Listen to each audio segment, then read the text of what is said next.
তুমি যখন ইংরেজি ভাষায় কথা বলার চেষ্টা করবে, কথা বলতে শুরু করবে, তখনই দেখবে ইংরেজি ভাষাটা আস্তে আস্তে সহজ হয়ে যাবে।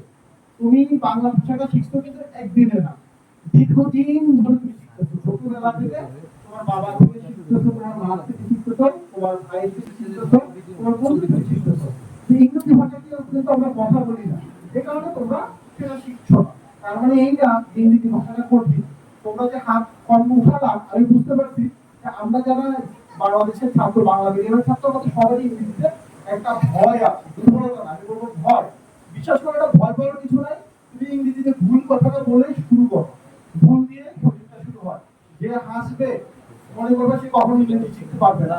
আর যার জন্য হাসতেছে, তোমার কাছে, তোমার জন্য যদি হাসে, তার মানে হবে তুমি 2 বছর পরে ইংরেজিতে কথা বলতে পারবা। 2 বছর পর তখন তুমি তোমার বন্ধুর সাথে কথা বলবা, তুমি ইংরেজিতে কথা বলতে পারবা, সে ইংরেজিতে কথা বলতে পারবা।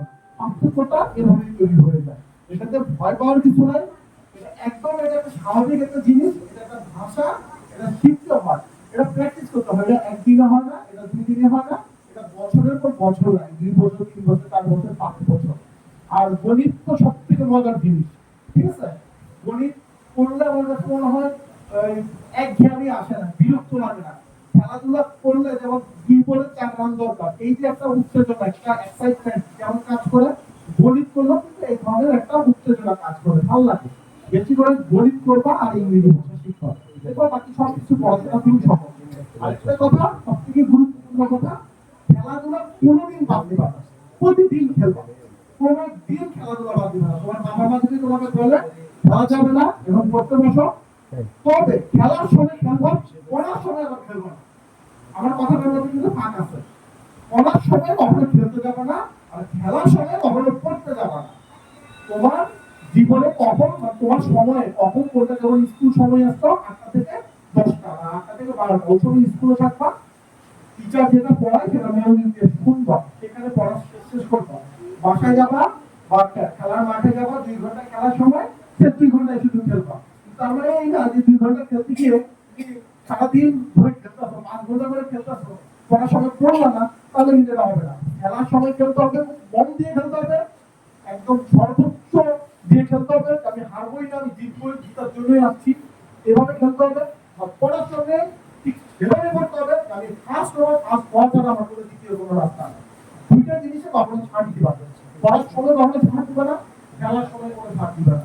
এই দুইটা জায়গায় কখনো নিজের সাথে কখনো ছাড় দিয়ে, ছাড় দেওয়ার মেন্টালিটি রাখবে না। আমি তো বুঝতে পারছি। আর খাবার দাবার খুব ভালো জিনিস খাবা, ভাজা পোড়া, এই যে রাস্তার পাশে যেগুলো পাওয়া যায়, আচার, ভাজা পোড়া, তারপরে ঝালমুড়ি, এই জিনিসগুলো কখনোই খাবা না। কেন খাবা না?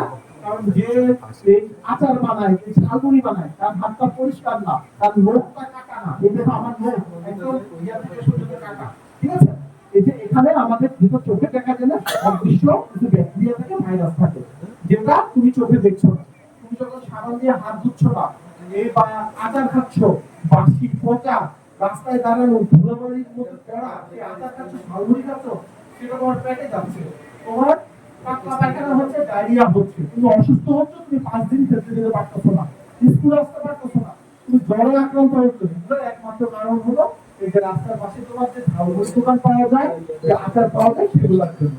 তোমার যদি বেশি খেতে ইচ্ছা করে, তোমার বাবাকে বলবো, মাকে বলবো, বাসায় অল্প মুড়ি, চানাচুর, ঝালমুড়ি বানিয়ে বাসায় বসে খাওয়ার জন্য। তো রাস্তার জিনিস যেগুলোতে ধুলাবালি করে, সেই জিনিসগুলো খাবার না।